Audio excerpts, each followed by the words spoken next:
Hey everybody, welcome back to the Planeswalker Coach channel. I'm your host, Paladin Robin. Folks, we're going to do a Planeswalker review for you today. This one is going to be on Chandra, Flameshaper, as you can see here on your screen.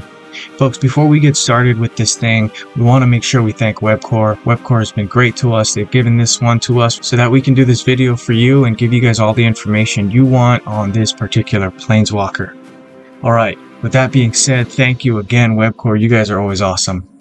Okay, folks, let's get into it. One of the things that you're going to notice with this one is the health points, right? 106. To me, that's a little low just because sometimes with this one, you're going to want a little bit extra. You're going to want to set up your decks in a way that it's going to help you to kind of build for what she does best. And what she does best takes a little while to set up. All right, I'm going to get into that in a few, but you know what, just kind of put it there. This is, I think, a little low. Some Planeswalkers out there have even less, but I think this one is a little low just because it takes up some time to build for what you want to build for with this particular Planeswalker. But you know what, it's a really interesting Planeswalker. I do like this one myself a lot. Okay, so taking a look here, mana bonuses. You got +5 for the red, +4 for the black, +3 for the green, -2 for the white, and -1 for the blue. These are some interesting mana bonuses. I do like that the red is higher over here. You can see you get the 5. It's supported here by the black, which is 4. That's kind of cool. And if you can't get either of them, I'd say go with that green. That looks like it's going to help you a lot too. Now, folks, this is kind of a very good spread, I think, just because I like to have that little extra on the red, and you'll see why. All right, one of the reasons I like that is because this is a Planeswalker that's going to convert a ton of gems to red. And you may think, well, what if I don't use cards that convert to red? Well, that's a good question. For this particular Planeswalker, you don't need to have extra cards in your deck that will convert to red. Why? Because you have this amazing ability here. This one is the passive ability. You can see here at the beginning of your turn, convert 3 to red. Basically what that means is you don't have to put extra cards in here to convert to red.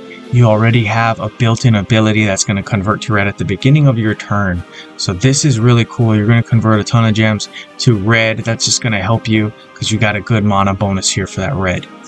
It also says here, after you convert to red, you may discard a card. If you do, then you can draw a card.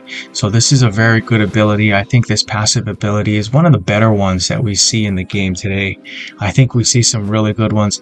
Personally, I like Jace the Perfected Mind. He's got a really good one. But you know what? This one is a good one in its own right. Alright folks, let's take a look at some of these abilities here. Playing with Fire for 5. Discard a spell card at random, then the first 2 cards in your hand gain 6 mana.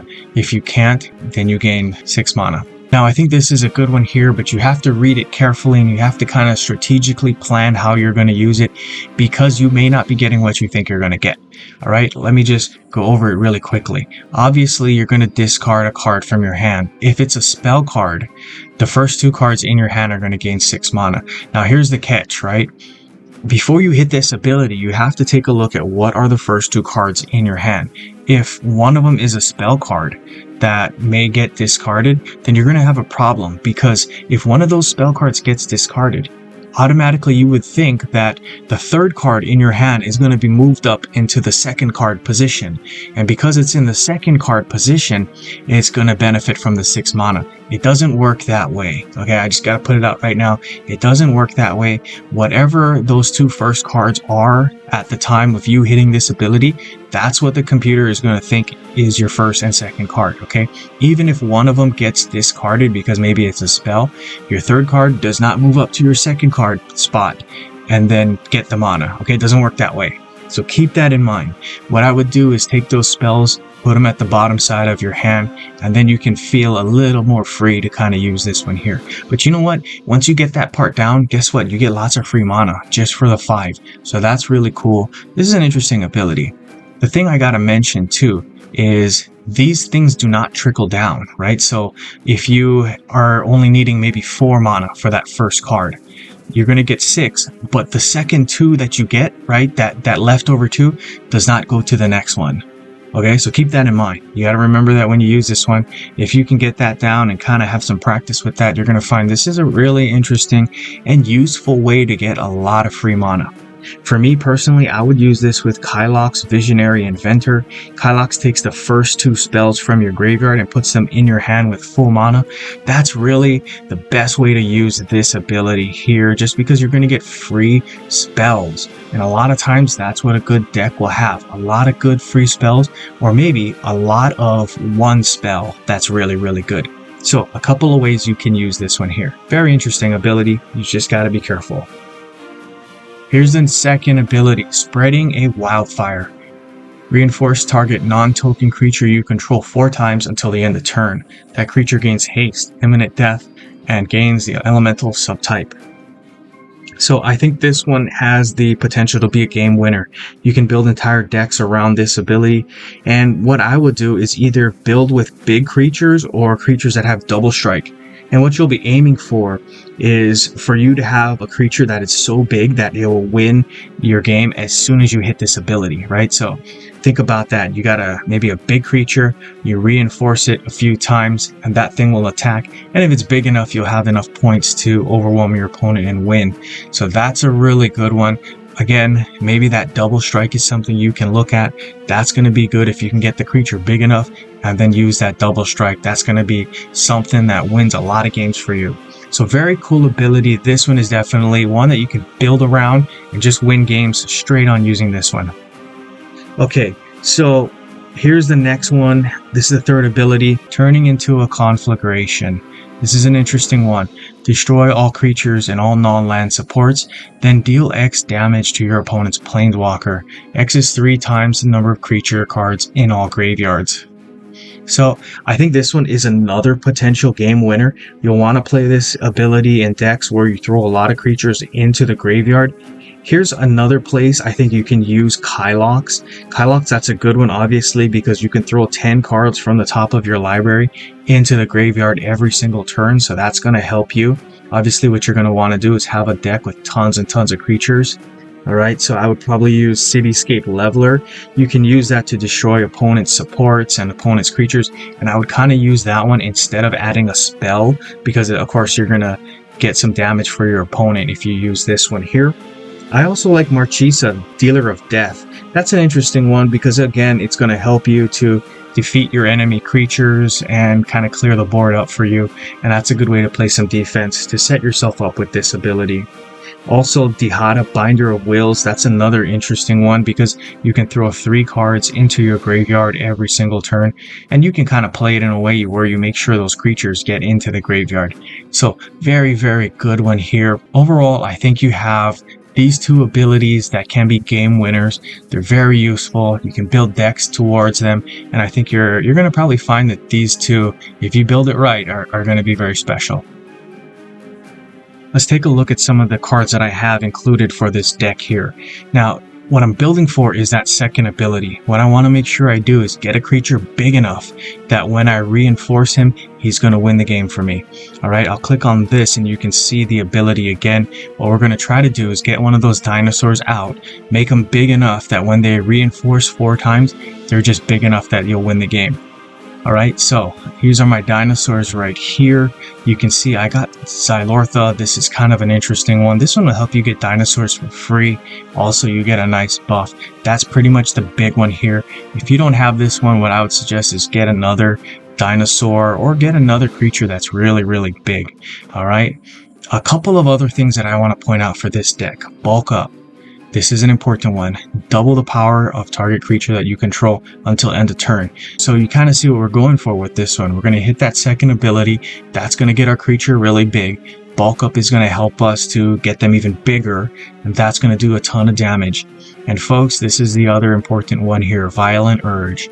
This one, the important part is it gives double strike to any creature that you have. So really what we're going to try to do is hit that second ability on a big dinosaur, make them even bigger, use the bulk up, double their strength, and then use this one to allow them to attack twice. And folks, if you can hit that ability, the game is over. Alright, that's what I'm aiming for. This is going to be a quick game, I hope. Guys, let's take a look and see if we can get some good gameplay footage in.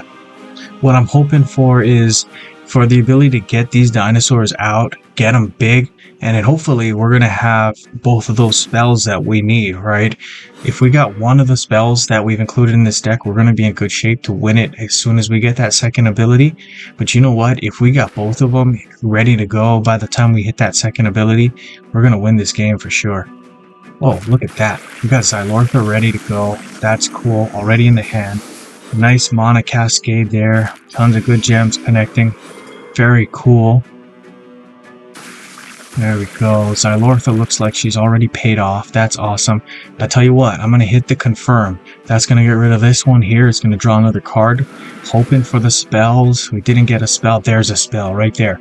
That's cool. We're going to turn off that spell. We're going to make sure we play the spell. Now, the thing is, like I said, once we get those spells going, that's going to be awesome. Just because if we got one spell, by the time this thing hits that second ability, we got one spell, when that second ability hits, we got a good chance to win. If we got both spells and they're paid off, that's going to be good. That's probably going to be the game winner, right? So I'm looking for those two spells. Yes, that one was already paid off, but you know what? I want those spells. All right, looks like we got Violent Urge here, but actually I think I already have a Violent. Okay, I have Violent Urge in the hand, but I'm going to take a dinosaur, and if you've read Xylortha, you're going to find that if you choose a dinosaur at this point when you have the Discover ability, it's going to be free. So that's what we're going to do. Go with that. We're going to get a free dinosaur. Very cool. Xylortha, as you see, is getting that buff that comes inherently to that card. Oh, Cityscape Leveler. Okay. Now, what we're going to have to do is make sure either we get rid of Cityscape Leveler or get another dinosaur out. Tell you what, yes, get rid of that. I need another spell, folks. There's Bulk Up. Very, very cool. Okay, I think we can win it on this turn. This is what I was telling you guys about countdown planeswalkers, right? Looks like we got a creature here. Really, really big. All we're trying to do is count down until we get this, because this is the finishing move, okay? We'll hit that. Use it on this. This is going to be a finishing move. Like I said, countdown planeswalker. All we're trying to do is count down until we get the finishing move. We have the finishing move here. This is cool, guys. Wow, what a surprise. What a fast game. You can see why this deck is so good, right? This is over. This is a great win. This deck is so fast and so deadly. It's just amazing. Anyway, like and subscribe. Share with all your friends. It really helps the channel. Good gaming, guys.